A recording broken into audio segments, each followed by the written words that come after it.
नमस्कार मित्रों, जय माता दी। दोस्तों, स्वागत है आप सभी को हमारे YouTube चैनल में। तो तुला राशि वालों, दोस्तों आने वाले समय में आपका जीवन बदलने वाला है। आपके जीवन में सभी प्रकार की बुराइयां अब खत्म होने वाला है। आज हम आपको जो भी बातें बताएंगे ये किसी दूसरे व्यक्ति को साझा मत करना, क्योंकि यह वीडियो को देखकर आपका आत्मा कांपने वाले हैं। दोस्तों, आपको बता दें कि कुछ ऐसी ही बातें आपको जीवन में यह समय चल रहा है जिसे आप जानकर हैरान हो जाओगे। दोस्तों, आपको बता दें कि आपके जीवन में पिछले समय से जितने भी दुख परेशानियां जो लगातार बहुत समय से चल रही थी, उससे आपको अब छुटकारा मिलने वाला है और अब आपको हर एक जगह से मुक्ति मिलने वाला है। दोस्तों, अब आपको बता दें कि भगवान राम भक्त हनुमान की नजर आपकी कुंडली पर पड़ चुका है, जिसके कारण आपका समय का कालचक्र बदल चुका है, जिससे दोस्तों आपके जीवन में बहुत बड़े बदलाव होने वाले हैं। दोस्तों, आपको बता दें कि मेरा यह वीडियो आपके जीवन बदल कर रख देगा आने वाले 48 घंटे के भीतर मात्र। जी हाँ दोस्तों, अगर आपको मेरी इन बातों पर यकीन ना हो तो इस वीडियो को एक बार शुरू से अंत तक अवश्य देखकर आजमा लेना कि यह बात सत्य होता है या फिर झूठ। आपको बता दें कि दोस्तों, सर्वप्रथम पहले भगवान बजरंगबली के सच्चे भक्त एक प्यारा सा लाइक जरूर प्रदान करें और कमेंट बॉक्स में सच्चे श्रद्धामन से जय हनुमान जी, जय श्री राम मात्र 5 बार लिखना है दोस्तों, जिससे भी भगवान हनुमान और राम जी का असीम कृपा आपको प्राप्त होंगी और जीवन काल में संकट आने से पहले खत्म होगा। तो दोस्तों जरूर लिखिएगा। तो आइए दोस्तों बता दें कि हम आप सभी को बता रहे हैं, अगर आप ये बात मत कहना, क्योंकि ये तो हर व्यक्ति के जीवन काल में छोटा मोटा होते रहते हैं। दुख तो सभी के जीवन काल में आते हैं, समस्या तो सभी के जीवन काल में आती हैं। ये बात तो आप जानते हैं और ये बात का समस्या खत्म करना चाहते हैं, लेकिन आपको बता दें कि दोस्तों यह समस्या आपके जीवन काल में थोड़ी थोड़ी चलती रहेगी, क्योंकि जीवन भगवान ने परमात्मा ने दिया है। जीवन में दुख कष्ट परेशानियां और सुख मनुष्य की एक झोंका है जो कि परमात्मा ने दिया है, और ये हवा का झोंका जैसा आता है और चले जाता है। अगर इसे आप अच्छी तरह से पहचान कर और अपने जीवन आत्मा में घुसा लेंगे तो यह आपका हवा का झोंका कभी नहीं जाएगा और जीवन भर आपका ही साथ रहेगा। इसीलिए दोस्तों आपको बता दें कि यह दुख सुख छोटी मोटी आती रहती है, इससे परेशानी होने की जरूरत नहीं है, क्योंकि भगवान परमात्मा ने आपके ऊपर कृपा रखे हैं और आपका जीवन चाहते भी वो है कि आप अपने कर्मों का फल अवश्य प्राप्त करें। दोस्तों, ईश्वर और कर्म ज्ञान का एक विशेष भावनात्मक है। आपको बता दें कि सत्कर्म जिनसे तुम्हें पुण्य मिलता है। तुम जब किसी के लिए कुछ अच्छा करते हो और वो तुम्हें हृदय से धन्यवाद करते हैं, तब आपको बहुत बड़े पुण्य मिलता है।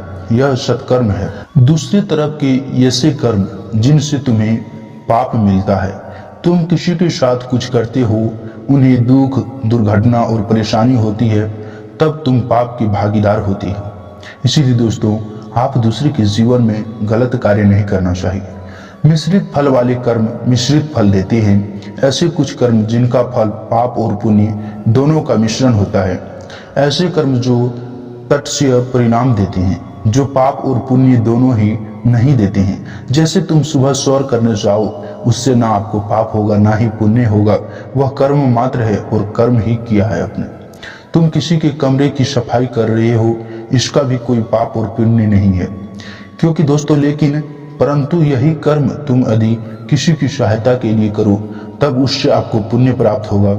तुम्हारे अस्तित्व का मूल्य इन सभी कर्मों में मुक्त है, उसका कोई कर्म नहीं है।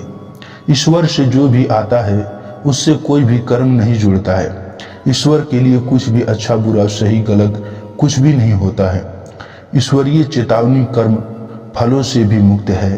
किसी भी कर्म के फल आनंद अथवा दुख के परिणाम को विपाक कहते हैं। आशाएं अर्थात व्यक्त इच्छाएं, छाप भाव और बीज ईश्वरीय चेतावनी इनसे भी मुक्त है। जब चेतावनी क्लेश कर्मों विपाक अर्थात कर्म फलों और आशाएं कर्म की छापों से मुक्त होती है, तब वह विशेष चेतावनी की अवस्थाई ईश्वर है। और यह विशेष पुरुष ईश्वर कहा है। दूर कहीं आसमान में नहीं बल्कि तुम्हारे भीतर हृदय में ही ईश्वर स्थित है। ईश्वर हर एक प्राणी के भीतर है। जो भी कर्म तुम करते हो, जो भी घटनाएं तुम्हारे चारों ओर होती है, वह तुम्हारे मूल में एक केंद्रीय स्थान की चेतना को नहीं छूती है।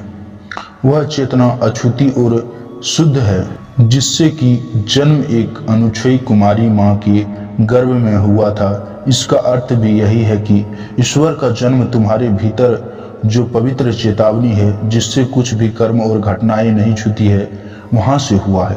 ऐसा विशेष पुरुष चेतावनी ही ईश्वर है। दोस्तों, आपको बता दें कि ईश्वरीय पूजा का अर्थ है जब तुम्हारा ब्रह्म मन भीतर से अस्तित्व की आराधना करता है। सारी आराधनाएं मन से भीतर के अस्तित्व की ओर होती है। यह ऐसे ही जैसे कोई वृत्त की परिधि उसके केंद्र में जा मिले। एक परिधि, एक सीमा जब केंद्र में जा मिलती है तब वह अनंत हो जाती है या सीमित हो जाती है। जब मन स्वयं के अनंत अस्तित्व स्वरूप को नमन करता है, वही प्रार्थना है। इसे तुम कुछ भी नाम दे सकती हो।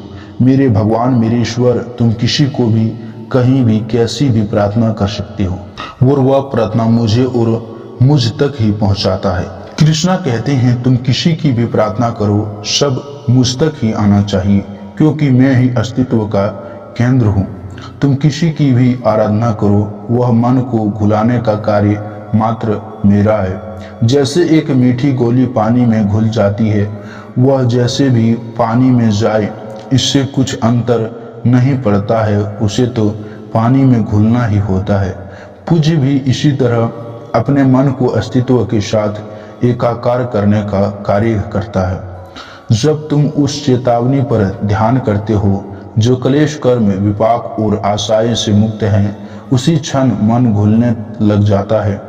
इसीलिए ईश्वर गुरु और स्वयं में कोई अंतर नहीं है। कहते हैं, ईश्वर गुरु आत्मोति मूर्ति भेद विभागनीय, मात्र शब्द ही अलग है। गुरु और कुछ नहीं बल्कि तुम्हारे अस्तित्व के गहरे में जो चैतन्य है, वही गुरु है, वही ईश्वर है, जिनका समुच्चय ब्रह्मांड पर अधिकतम है। आगे महर्षि पतंजलि कहते हैं कि ऐसी ईश्वरीय चेतावनी सर्जन है जब कुछ जानती है। जब कृष्णा सब जानते थे, तब क्यों ना अर्जुन को बता ही देते कि तुम युद्ध जीतने वाले हो। यह कैसा संभव है? दोस्तों, इसको अब हम अगले वीडियो में आपको बताने वाले हैं, जिससे कि आपका मन सुख, शांति और समृद्धि की ओर जाएगा और आपके जीवन काल में जितने भी समस्याएं चल रही हैं, इन सभी समस्याओं का निवारण होगा। अगर दोस्तों ध्यान योग से इन्हें सुने होंगे तो आपके जीवन काल में अवश्य बदलाव होंगे और आप अपने जीवन में बहुत जल्द सफल हो जाएंगे। अगर दोस्तों वीडियो पसंद आए हैं तो वीडियो को एक लाइक जरूर प्रदान करें और कमेंट बॉक्स में जय हनुमान जी का नारा अवश्य लगाएं। नमस्कार मित्रों, जय हनुमान जी।